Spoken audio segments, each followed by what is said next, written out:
এটা হলো একটা আমার এটা হলো যে রুই মাছ করবো দিয়ে এই যে ভেন্ডি দিয়ে। এখানে মশলাগুলো সব ভেজে নেওয়া হয়েছে, তেল মশলা পেঁয়াজ দিয়ে ভেজে ফেলা হয়েছে। এখন এই যে এই রুই মাছটা এরকম একেবারে লালচে লালচে করে ভেজে নিয়েছি, কারণ আমরা একটু কড়া ভাজা করে নিই, তাহলে তরকারিটা অনেক টেস্ট হয়। আবার আরেকটু করি মাখায় করি হাতে, সেটা অনেক সফট হয়। এটা যে যেমন খেতে পছন্দ করে, এটা খায়। আমার বড় ছিল, তার খুব মাছ খুব ফেভারিট, মাছটা খুব পছন্দ করে, এই জন্য বিভিন্ন রকমভাবে তার জন্য মাছটা আরও দুটা দিতে পারো তো আমি আরেকটা ভেন্ডি দিয়ে দিলাম কেচি দিয়ে কেটে। এটাকে তাদের দা নিয়ে আসছে ভেন্ডিটা কাটার জন্য।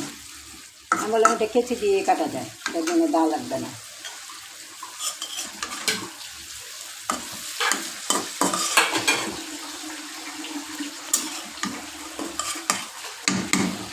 পাশে এই যে আমার এইটা চিংড়ি করলাটা, এটা আমি অর্ধেক করেছিলাম।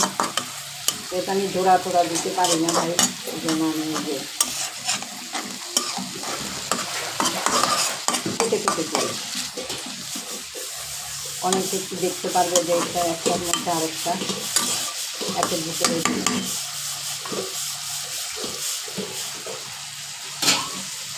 রসুন কি বেশি দিয়েছিলা? আরেকটু দিয়ে দিলাম রসুনটা যত বেশি দিবে করলা ভাজিটা ততই টেস্ট। বন্ধ হয়ে যায়, করলার রসুনের একটা ঘ্রাণ আসে, ভালো লাগে।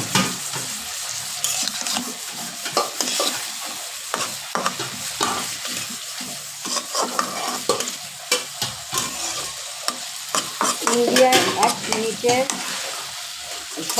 শর্ট ভিডিওগুলো খুব চলে, কিন্তু আমাদের বাংলাদেশে এখন এটা মনিটাইজেশন হয় নাই, আরম্ভ হয় নাই। ইন্ডিয়াতে আছে, তা আমি আমার ইউটিউবে শর্ট ভিডিও দিয়ে রাখছি।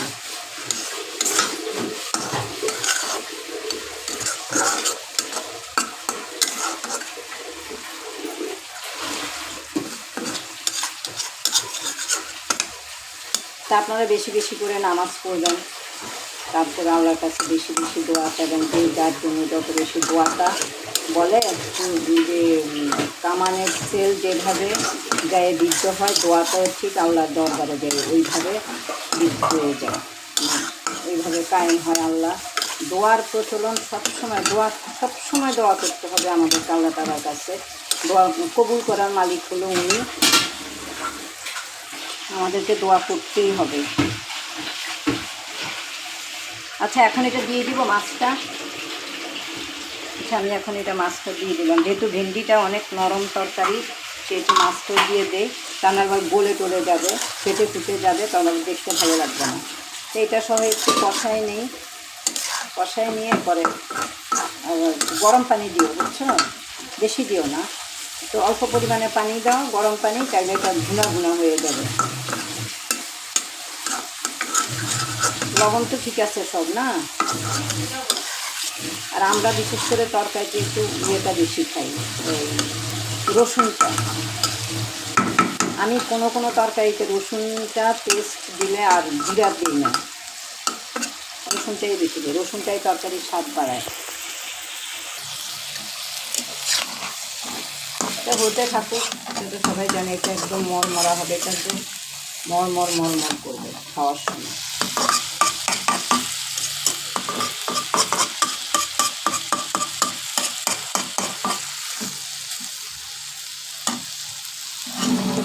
করলা ফ্রাইটাও মজা, বিভিন্ন রকমের যে বেসন দিয়ে ফ্রাই করে, বেসন, তারপরে চালের গুঁড়া, ওইটা দিয়ে ফ্রাই করলে করলা ফ্রাইটা একদম মচ করে।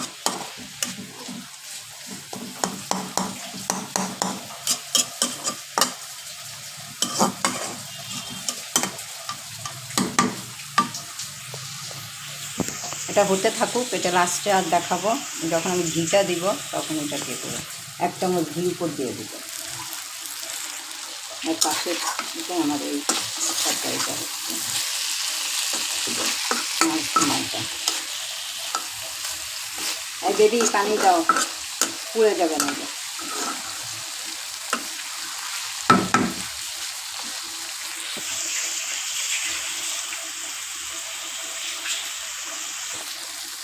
পানি গরম করে দিলে ভালো হতো, তাহলে একটু সবজিটা সুন্দর হতো, দাও ইয়েটা নষ্ট হবে না, তাহলে টেস্টটা নষ্ট হয় না। আমার মনে হয় ঠান্ডা পানিটা দিলে টেস্টটা নষ্ট হয়ে যায়।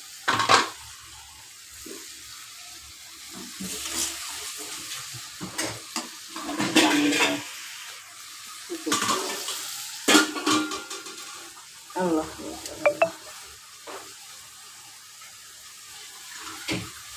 বিসমিল্লাহির রহমানির রহিম। কুল হুয়াল্লাহ সূরা ইখলাস প্রতিদিন 10 বার পড়তে বলছে, তাহলে বেহেশতে আল্লাহ তাআলা আপনার জন্য একটা ঘর তৈরি করবে।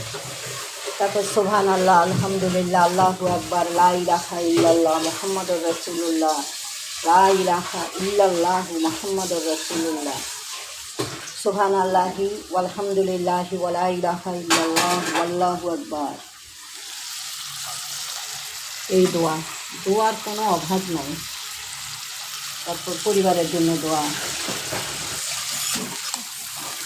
সূরা ফুরকানের ৭৪ নম্বর আয়াত, রাব্বানা হাবলানা মিনা আজওয়াজিনা, এই দোয়া প্রতিদিন পাঠ করতে হবে।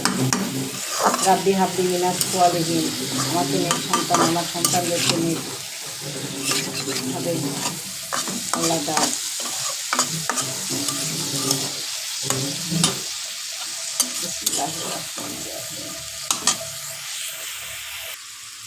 এখন আমি এখানে গরম পানিটা দিয়ে দেবো। বিসমিল্লাহির রহমানির রহিম। বেশি পরিমাণে দিলে সবজিটা ইয়ে হয়ে যাবে, থেতলে যাবে। যেহেতু মাছটা একদম ফ্রাই পরিমাণ মতো পানি দিয়ে তারপর এটাকে আমি জাল করে ভালো করে ইয়ে করে ধনে পাতা কাঁচামরিচ দিয়ে, কাঁচামরিচটা কেটে দিও, মরিচের গুঁড়া কম দিয়ে, মরিচের গুঁড়া কম দিবা। হ্যাঁ, মাছ সবসময় মরিচের গুঁড়াটা কম দিবা, কারণ শুকনা মরিচটা এটা ফাঁকি তো, শুকনা মরিচটার ঝাল বেশি, এটা ক্ষতি করে শরীরে।